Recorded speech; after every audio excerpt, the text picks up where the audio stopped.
Depression کی گولیاں کھا رہا ہوں, میری ڈپریشن ختم نہیں ہو رہی تھی. آپ کا میں نے ایک ڈپریشن کے خلاف بیان سنا, ڈپریشن کیسے ختم کریں, یہ تھا یا پتہ نہیں کیا تھا. کہہ رہے میں حیران ہوں کہ میری ڈپریشن ختم ہو گئی, اور وہ تو کہہ رہے میں نفسیاتی ڈاکٹروں سے جا کے لڑ رہا ہوں کہ یار اس مولوی کے بیان سن کے میں ٹھیک ہو گیا, جو نہ ماہر نفسیات ہے نہ کوئی ڈپریشن پہ اس نے کورس کیے ہوئے, اور تمہارے گولیاں کھا کھا کے میں ٹھیک نہیں ہو رہا. تو میں نے اس سے کہا میرے بھائی یہ مولوی کا کمال بولو نہیں, ہم بھی جو خوش ہیں تو اسلام کا, ہم تو نہیں کہتے ہم سچی پکے مسلمان ہیں بھائی, ہم تو بہت ہی نالائق ہیں.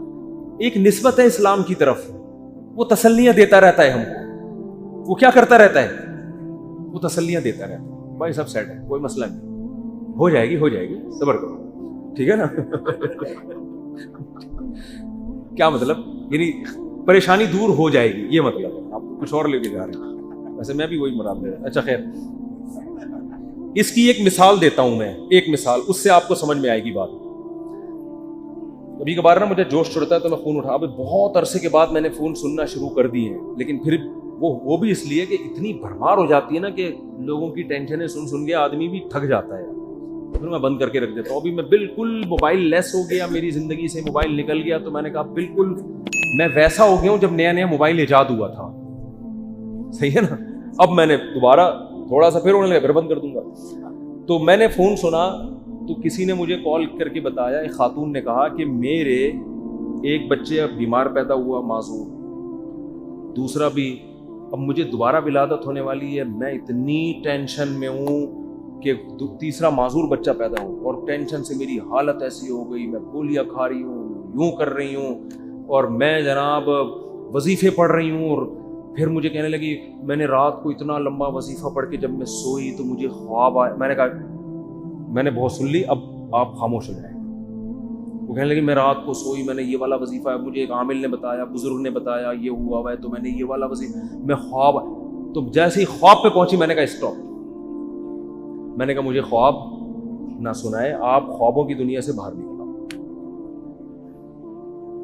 کہہ رہی مجھے کوئی وظیفہ بتا دے. میں نے کہا میں آپ کو وظیفہ بالکل بھی نہیں بتاؤں, کیونکہ آپ کو یہ والا وظیفہ پڑھنے سے یہ والا خواب آ رہا ہے, تو دوسرے والے وظیفے سے دوسرا والا. جو آدمی پڑھا کے جب تھکاوٹ تو عجیب پھر خواب تو آتے ہیں.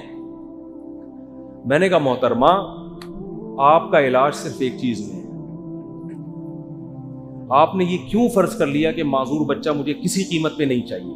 یہ سوچ غلط ہے, آپ خدا سے لڑ رہی ہو. سمجھ میں آ رہی ہے بات. اس دنیا میں آپ کی مرضی بولو نہیں, اس میں خدا کی چلے. خدا کی مرضی پہ راضی ہو جاؤ, دعا مانگو, کوئی وظیفے نہیں پڑھو, دماغ خراب, خواب آ رہے ہیں جو چھوڑ دیں ان کو.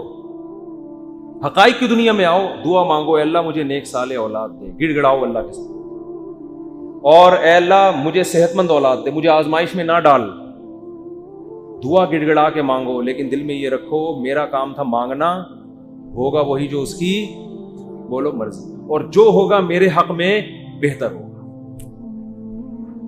میرا خدا میرے ساتھ غلط. میں نے کہا یہ ذہنی طور پر تیار ہو جاؤ کہ تیسرا بھی معذور ہو سکتا ہے. یہ کیا میری تو زندگی ایسی. میں نے کہا بھائی یہ زندگی کے لیے ہم پیدا ہی نہیں ہوئے ہیں, اصل ہماری کیا ہے, وَإِنَّ الدَّارَ الْآخِرَةَ لَهِيَ الْحَيَوَانُ. قرآن کہہ رہا ہے اصل آخرت ہے, یہ دنیا تو مسافر خانہ ہے. وہ لانڈی جا رہے ہو, لٹک کے سفر کر رہے ہو, جگہ نہیں مل رہی, فون کر رہا ہے, W11 میں لٹک کے جا رہا ہے نا. W11 لانڈی جاتی ہے, کہاں جا رہی ہے آج کل, ٹاور تو جاتی ہے, اس سے آگے نہیں جا رہی. کیا فائدہ W11 ہم فضائل سن ہیں. احسن آباد سے آپ W11 میں بیٹھے, جگہ نہیں ملی, لٹک کے جا رہے ہیں آپ. گانوں کی آواز آپ کو کھڑکی سے ہوتی ہوئی آ رہی ہے. W11 میں تو لوگ گانے سننے کے لیے بیٹھتے ہیں, آپ کو مزہ ہی نہیں آ رہا.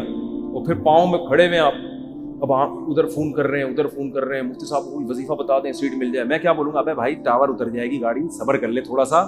جو بیٹھے ہوئے وہ بھی ٹاور پہ اتریں گے, تیرا باپ بھی ٹاور پہ اترے گا. تمیز سے اگر سمجھ میں نہیں آئے گی یہ بولوں گا نا, اتر جائے گا ٹاور پہ, صبر کر لے. وہ کہہ رہا ہے نہیں, وہ اس کھڑکی میں جو بیٹھا ہوا اتنے مزے سے وہ تو سب کچھ دیکھ رہا ہے بھائی, کھڑکی میں ہوا بھی آ رہی ہے, اس کو کرایہ میں نے بھی اتنا دیا. خدا کیا نا انصافی کر رہا ہے, اس کو کھڑکی ڈرائیور کے ساتھ بٹھا دیا اور مجھے لٹکا دیا. خدا کہے گا بھائی وہ جو وہاں بیٹھا ہوا ہے نا, تو پھر بھی 2 منٹ میں آرام سے اتر کے چلا جائے گا. وہ جو وہاں گھسا ہوا ہے اس کو نکلتے نکلتے 2 دفعہ جیب کٹے گی اس کی.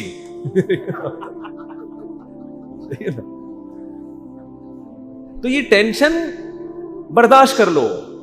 دنیا کیا ہے؟ مسافر خانہ ہے. تو میں نے کہا اس کے علاوہ، کیونکہ یہ ٹینشن ہی کوئی دوسری ٹینشن کھڑی ہو جائے گی.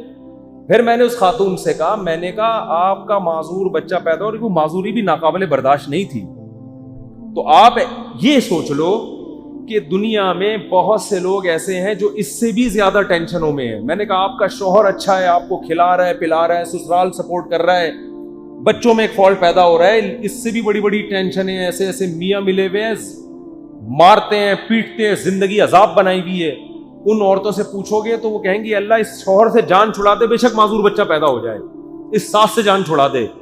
میں نے کہا ایسے بھی لوگ ہیں فٹ پاتھوں پہ پڑے ہوئے ہیں، ایسی عورتیں بھی ہیں، کھانے کو روٹی نہیں ہے، وہ کہہ رہے معذور بچہ پیدا ہو جائے مگر عزت کی چھت مل جائے.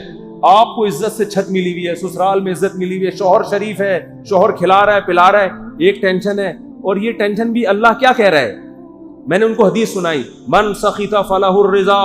نبی نے فرمایا جب اللہ کسی مشکل میں ڈالے فلہ السخط، تو جو اللہ سے ناراض ہو گیا نا اللہ بھی اس سے ناراض، اور جو اللہ سے راضی رہا اللہ بھی اس سے راضی رہے گا. اللہ کی رضا ملے گی بھائی. ایک صحابیہ نبی کی خدمت میں آئی، عرض کیا یا رسول اللہ مجھے دورہ پڑتا ہے، کوئی مرگی کا یا کوئی آصف کا دورہ تھا کیا تھا، میں جسم کے کپڑے پھاڑ دیتی ہوں، بالکل ایسے ہو جاتی ہوں، اور میری طبیعت بہت خراب ہو جاتی ہے، آپ اللہ سے دعا کریں میری یہ بیماری ٹھیک ہو جائے.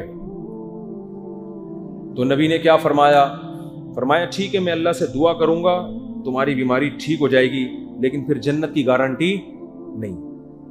پھر جنت کی گارنٹی نہیں ہے. عمل ہے، اچھا عمل ہوا تو جنت، میزان کا ترازو بھاری ہو گیا، نہیں ہوا تو کیا جہنم. لیکن اگر تم اس بیماری پہ صبر کرو اور اس اللہ کی تقدیر پہ راضی ہو جاؤ، جنت کی گارنٹی. کیونکہ اس صبر پہ جو تمہیں اجر ملے گا نا وہ اتنا بھاری ہوگا کہ اگر زندگی میں کچھ گناہ ہوئے بھی تو یہ نیکی ان گناہوں کو کیا کرے گی؟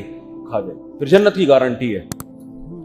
ان صحابیوں نے عرض کیا یا رسول اللہ جنت کی گارنٹی چاہیے، بے شک یہ بیماری ختم نہ ہو. بات آ رہی ہے سمجھ؟ اب اس خاتون کو